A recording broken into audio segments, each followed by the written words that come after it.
حضرات گرامی قدر مغل اعظم ہال میں کئی برس قبل مذاکرہ ہوا تھا جس میں شیعہ علماء بھی موجود تھے اور میں بھی موجود تھا، پنجاب یونیورسٹی کے اسٹوڈنٹ بھی موجود تھے۔ شیعہ عالم سے پوچھا گیا کہ آپ کی دین سمجھنے کا، دین کے فہم کا کیا طریقہ کار ہے؟ انہوں نے کہا حضرت رسول اللہ کے گھرانے کی گواہی ہم مانتے ہیں، گھرانے کی گواہی افضل ہوتی ہے یاروں کے مقابلے میں، اس لیے ہماری بات زیادہ ویلیویبل ہے۔ جب انہوں نے یہ بات کی تو اس موقع کے بعد اسٹوڈنٹ نے کلیپ کیا، ان کی بات اسٹوڈنٹس کو اپیل کی۔ اب میری باری آئی، میں نے کہا انسان کی زندگی کے حصے دو ہیں، ایک حصہ وہ ہے جو اپنے گھر والوں کے سامنے گزارتا ہے، وہاں پر گھر والوں کی گواہی حجت ہے، اور ایک حصہ وہ ہے جو انسان گھر سے باہر گزارتا ہے جس میں یاروں کی گواہی حجت ہے۔ اس لیے اہل سنت کا طریقہ اعلیٰ ہے، ہم گھر والوں کی گواہی بھی مانتے ہیں اور یاروں کی گواہی بھی مانتے ہیں۔ حضرت رسول اللہ کی سیرت کے مکمل پکچر کو دیکھنے کے لیے اور آپ کے سراپا مبارک کو دیکھنے کے لیے اور آپ کے امامہ مبارک کو دیکھنے کے لیے اور آپ کی ردائے مبارک کو دیکھنے کے لیے اور آپ کی کملی مبارک کو دیکھنے کے لیے اور آپ کے نالین شریفین کو دیکھنے کے لیے اور آپ کی چال مقدس کو دیکھنے کے لیے اور آپ کے کھانا پینے کے انداز کو دیکھنے کے لیے اور آپ کے فیصلوں اور آپ کی قضا کو دیکھنے کے لیے اور آپ کی نیزے اور آپ کے تلوار کو دیکھنے کے لیے، تیر اور آپ کے جوہر اور آپ کی بہادری کو دیکھنے کے لیے اور آپ کی حکمرانی اور آپ کی سیرت کے سنہرے نقوش کو دیکھنے کے لیے اور آپ کے سراپے کے اجلے وجود کو دیکھنے کے لیے حضرات گرامی قدر میں کبھی صدیق کی آنکھ سے دیکھوں گا، میں کبھی فاروق کی آنکھ سے دیکھوں گا، میں کبھی عثمان کی آنکھ سے دیکھوں گا، کبھی علی المرتضیٰ کی آنکھ سے دیکھوں گا، کبھی ابو ہریرہ کی آنکھ سے دیکھوں گا، کبھی انس بن مالک کی آنکھ سے دیکھوں گا، کبھی ابو سعید الخدری کی آنکھ سے دیکھوں گا، کبھی عبداللہ ابن عمر کی آنکھ سے دیکھوں گا، کبھی عائشہ و حفصہ کی آنکھ سے دیکھوں گا، کبھی ام سلمہ اور ام حبیبہ کی آنکھ سے دیکھوں گا، کبھی حسنین کریمین کی آنکھ سے دیکھوں گا، کبھی معاویہ بن ابی سفیان کی آنکھ سے دیکھوں گا۔ ان آنکھوں کو دیکھنے کے بعد حضرت رسول اللہ کی سیرت کا جو مکمل نقشہ میرے سامنے آئے گا، میرے سامنے کوئی چیز اوجل نہیں رہے گی، میرے سامنے کوئی چیز مخفی نہیں رہے گی۔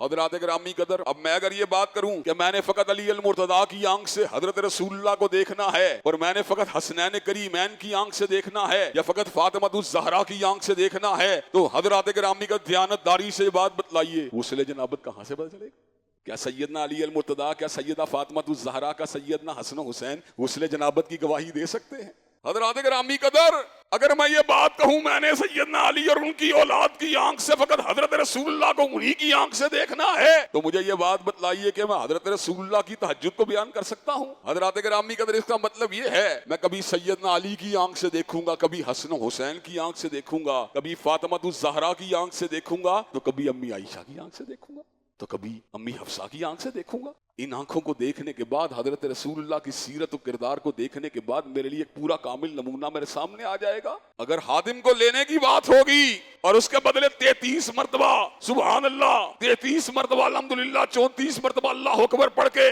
خادم کی کفایت کی بات ہوگی تو پھر فاطمہ الزہرا کی گواہی معتبر ہوگی، اور غار سور میں سام کے ڈسنے کی بات ہوگی تو سیدنا صدیق کی گواہی معتبر ہوگی۔ حضرات گرامی قدر حضرت رسول اللہ کو دیکھنے کے لیے مجھے ان آنکھوں کی ضرورت ہے، اور یہی وجہ ہے مشاجرات صحابہ کے باوجود بھی اور صحابہ کرام رضوان اللہ علیہ مجمعین کے درمیان جو سیاسی، انفرادی اور دیگر معاملات کے اوپر آپس میں حضرت عثمان کے قصاص کے اوپر، سیاست کی، اسلامی سیاست کی تعبیر کے اوپر جو اختلافات ہوئے، ان اختلافات کے باوجود بھی حضرات گرامی قدر کوئی محدث ایسا نہیں جس نے سیدنا علی المرتضیٰ سے اگر روایت دی ہے تو معاویہ بن ابی سفیان سے روایت نہ لی ہو۔ معاویہ بن ابی سفیان کو سیدنا علی کی عظمت کا مقابلہ تو نہیں کر سکتے، وہ سیدنا علی کی رفت کا مقابلہ تو نہیں کر سکتے، جو سیدنا علی المرتضیٰ کے مقام جلیلہ اور مقام عظیمہ کا مقابلہ تو نہیں کر سکتے، لیکن پھر بھی جن آنکھوں نے حضرت رسول اللہ کے کسی منظر کو دیکھا ہے اس منظر کو تو تاریخ اور حدیث سے باہر نہیں نکالا جا سکتا۔ یہی وجہ ہے کہ ہر صحابی رسول صلی اللہ علیہ وسلم سے روایات لی گئی